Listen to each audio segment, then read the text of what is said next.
Pourquoi les rois avaient-ils tant de pouvoir? Dans l'époque médiévale, le pouvoir royal était sacré.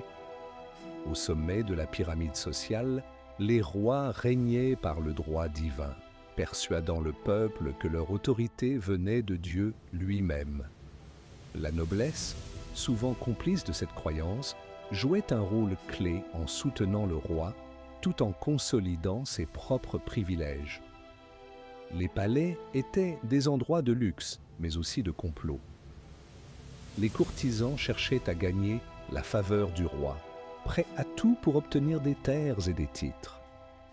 Les guerres étaient monnaie courante, chaque roi cherchant à agrandir son territoire, ce qui entraînait des alliances, des trahisons et des luttes acharnées.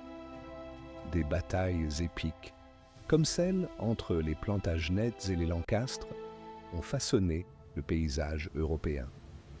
La violence n'était pas seulement une affaire de conquête, mais aussi de défense d'un honneur souvent fragile. Les rois de cette époque faisaient appel aux dieux et à la morale pour justifier leurs actions.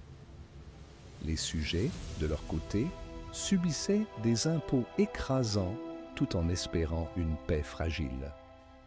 Chaque roi laissait derrière lui un héritage qui dépendait de sa capacité à gouverner avec sagesse ou avec cruauté. Les histoires de leur règne, pleines de bravoure et de déchéance, continuent de captiver chaque génération.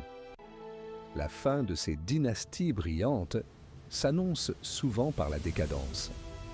Les conflits internes affaiblissent les royaumes. Et bientôt, les cris de révolte résonnent dans les campagnes. Alors, face à des révolutions inévitables, le trône, symbole de pouvoir absolu, vacille et est parfois renversé. L'époque des rois est un tableau riche en nuances.